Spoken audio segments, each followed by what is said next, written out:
अस्सलामुअलैकुम, welcome back to my channel. अल्हम्दुलिल्लाह मैं ठीक हूँ, उम्मीद करती हूँ आप भी ठीक होंगे। तो आज मैं आपको अपनी फैमिली का इंट्रोडक्शन करवाऊँगी इस वीडियो में कि हम कितने फैमिली मेम्बर्स हैं। और सबसे पहले मैं आपको अपनी बेटी का बताऊँगी कि मेरी एक ही बेटी है जिसका नाम है ईमान, और उसका पूरा नाम ईमान चौधरी है। इसके पापा ने इसका नाम रखा था। इसके पापा का नाम तो खालिद था, हालांकि ईमान के साथ नाम तो होना चाहिए था ईमान खालिद, लेकिन क्योंकि इसके पापा को ना सारे लेकिन इसके पापा को शौक़ था कि वो ना ईमान का नाम के साथ चौधरी का नाम लिखवाएं। तो इसलिए जब ईमान पैदा हुई तो इन्होंने ईमान खालिद की बजाय ईमान चौधरी इसका नाम लिखवाया था। तो बाद में फिर जब ये स्कूल गई, 4 साल की थी, इसको स्कूल में इसका एडमिशन करवाया। तो तब जो बच्चियां थी वो इसको ना चौधरी चौधरी कहती होती थी। तो ये घर आके ना अपने पापा से कंप्लेन करती थी कि पापा आपने कैसा नाम रख दिया मेरा, सारे मुझे ईमान नहीं कहते बल्कि चौधरी चौधरी कहते हैं। तब इसको पता नहीं था कि चौधरी का मीनिंग क्या होता है। तो फिर जैसे ये थोड़ी सी बड़ी हुई, फिर इसके पापा ना बड़ा खुश होते थे जब अब वो ये आके बताती थी कि पापा अब लड़कियां मुझे ना, मेरी क्लास फेलोज़, मेरी जो फ्रेंड्स हैं वो मुझे ना चौधरी कहती हैं। तो वो ना हंस पड़ते थे। तो वो कहते थे, इसको फिर बताते थे कि बेटा चौधरी का ये मतलब है। तो जैसे ये बड़ी हुई, 2-3 साल तक स्कूल जाती रही, तो फिर इसको भी रियलाइज़ हो गया कि चौधरी का जो मतलब है ना वो ये है। तो फिर इसको ना कंप्लेन नहीं होती थी अपने पापा से कि पापा आपने मेरा नाम ईमान खालिद की बजाय ईमान चौधरी क्यों रखा है। तो फिर इसी तरह जब मुबीन पैदा हुआ, मेरा एक ही बेटा है, उसका नाम है मुबीन।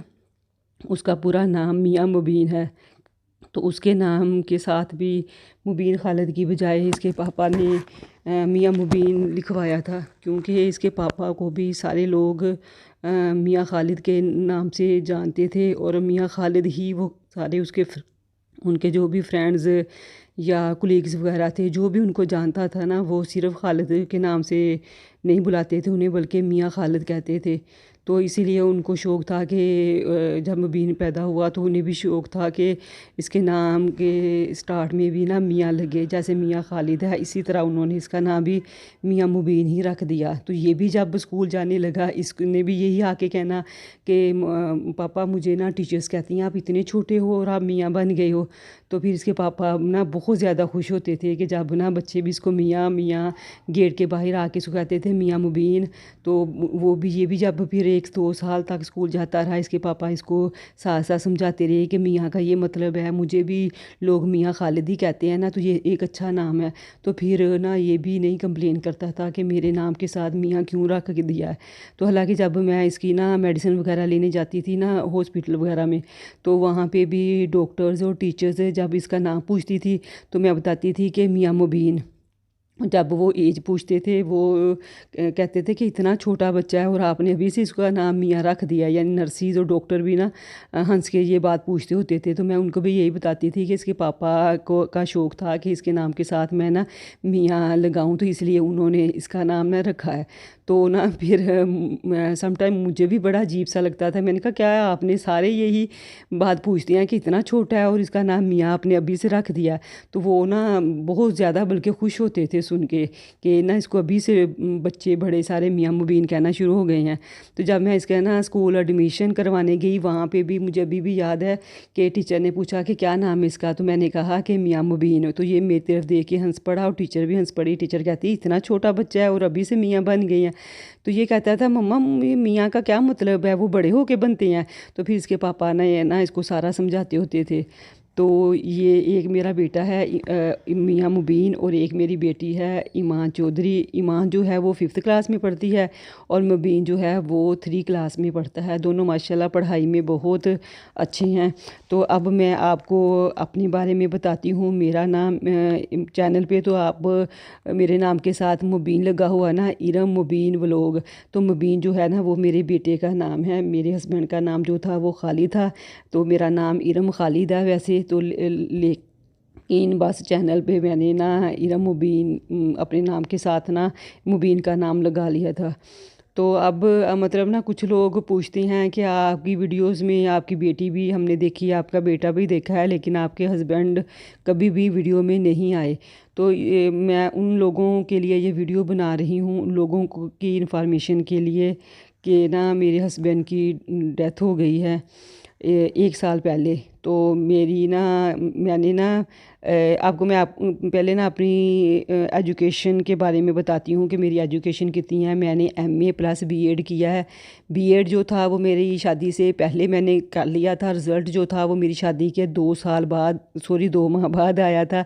मैं और मेरे हस्बैंड दोनों ना गए थे यूनिवर्सिटी, और वहाँ से मैं अपना ना रिज़ल्ट कार्ड लेके आई थी। तो फिर मेरे हस्बैंड को शौक़ था, जब उन्होंने मेरे डॉक्यूमेंट्स देखे, मेरा रिज़ल्ट देखा, तो उनको भी रियलाइज़ हुआ कि ये पढ़ने में अच्छी थी, तो अब भी ये ना अपना एमए ना कंप्लीट करे, अपनी स्टडी जो है वो कंटिन्यू करे। हालांकि मेरा इतना माइंड नहीं था कि मैं पढूं, लेकिन उनको शौक़ था कि नहीं। उन्होंने ना फिर इंसिस्ट करके मेरा एडमिशन भी करवा दिया। मेरी क्लासेस जो थी वो इवनिंग की होती थी, और उन्होंने जाना होता था ऑफिस 2 बजे। तो वो मुझे ना यूनिवर्सिटी ड्रॉप करके ख़ुद वो ऑफिस चले जाते थे, और मैं ऑटो के ज़रिए घर आ जाती थी। जब मेरी शादी जो है वो 27 फरवरी 2012 में हुई थी, तो यानी मेरी शादी को 10 साल या ऑलमोस्ट 11 साल जो हैं वो कंप्लीट हो गए हैं। तो अभी ईमान पैदा नहीं हुई थी जब मैंने एडमिशन लिया। और फिर ना मेरी स्टडी के दौरान, एमए के दौरान ही मेरी ईमान जो है वो पैदा हुई। तो मैं उसको भी लेके साथ ही जाती थी, क्योंकि घर में ज़रा बहुत छोटी थी, तो फीडर भी नहीं मैंने उसे लगवाया था, तो मुझे उसको साथ लेके जाना ही पड़ता था। तो ये ईमान इतनी, आप यकीन करें, इतनी खूबसूरत होती थी, इतनी खूबसूरत होती थी। ये बात नहीं है कि मेरी बेटी है, मैं इस वजह से इसको कह रही हूँ। हालांकि मुबीन जो था वो वैसा ही था जैसे अब है। तो लेकिन ईमान तो इतनी खूबसूरत थी कि मैं ना ग्रुप्स में बैठी बातें कर रही होती थी, मुझे नहीं पता होता था कि ईमान किधर है। और स्टार्ट में भी हर मदर के साथ ऐसा ही होता हो। आप भी मुझे कमेंट्स करके बताइएगा कि मुझे ना स्टार्ट में सम टाइम मैं भूल ही जाती थी कि मेरे साथ मेरी बेटी भी है। इवन के यूनिवर्सिटी में जब ब्रेक टाइम हम लोग फ्रेंड्स ग्रुप में बैठी होती थी, तो मैं बातें कर रही हूँ, अचानक मेरे जहन में आ गया, हाय ईमान किधर है। तो वो मैं भागी जाती थी, रूम्स में देखती थी, इससे पूछ उससे पूछ। फिर वो लड़कियाँ बताती थी कि फ़लाँ लड़की के पास है। तो यानी कि ईमान इतनी खूबसूरत होती थी कि लड़कियां ही इसको नहीं छोड़ती थी। और ना जब भी ऐसे ही, मैं आपको ना एक मज़े की बात बताती हूँ, जब ईमान डिलीवर हुई तो उसके बाद मैं शॉपिंग पे जाती थी ना, तो मैं साथ इसको भी ले जाती थी। डेफिनेटली ज़्यादा छोटी बहुत थी, तो मैंने ना इसको ना काउंटर पे बिठा के ना उस शॉप की जिधर भी मैं जाती थी, तो खुद मैंने चीज़ें ले लेनी। चीज़ें लेने के बाद चीज़ों को पकड़ा, और फिर ना मतलब शॉप से बाहर निकल जाती थी। फिर वो ना दुकानदार आवाज़ देता था, बाजी अपनी बेटी को तो ले जाएँ। तो ये बात मैंने इतनी फ्रेंड्स को बताई, और अभी भी मुझे इतना अजीब लगता है। मैं कहती हूँ कि मैं मतलब ना, मुझे भूल ही जाता था कि मेरी बेटी भी है। और ऐसे यूनिवर्सिटी में होता था, ऐसे ही जब मैं कोई शॉपिंग वगैरह पे जाती थी, तो इसको मतलब साइड पे ट्रॉली वगैरह में भी अगर बैठा दिया ना, तो मुझे एकदम से भूल ही जाता था कि ईमान भी मेरे साथ है। तो अब मैं सोचती हूँ, मैं कहती हूँ कि फ़लाँ टाइम मैं आराम से बैठी हुई थी, ईमान किसी लड़की के पास थी, और अगर खुदा ना खास्ता ऐसे हो जाता, तब मैं रियलाइज़ ही नहीं करती थी। अब बल्कि मैं अल्लाह का शुक्र करती हूँ कि मतलब इतनी मैं थी कि मैं ना थोड़ी देर के लिए भूल ही जाती थी कि मेरी बेटी भी है, मतलब बातों में या ऐसे। या शायद हर मदर के साथ स्टार्ट में जब फर्स्ट बेबी होता है तो वो भी ऐसे ही फील करती हैं।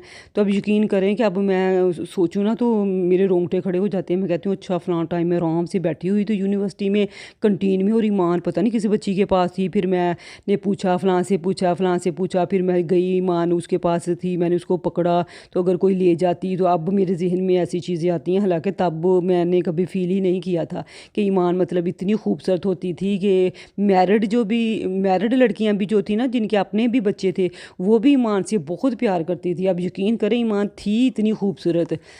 तो एक दफ़ा मैं ना यूनिवर्सिटी में गई, तो जाती ना एक लड़की ने पकड़ लिया, कह रही ना मुझे पकड़ा दें, ये आपकी बेटी बहुत खूबसूरत है। यानी ऐसे मुझे कमेंट्स देती थी। हालांकि मुबीन के बारे में कभी भी ऐसे किसी ने नहीं बोला था, वो भी तो मेरा बेटा है, कहने को मैं उसके बारे में भी कह सकती हूँ। तो ऐसे जब मैंने एडमिशन लिया तब ईमान भी नहीं थी।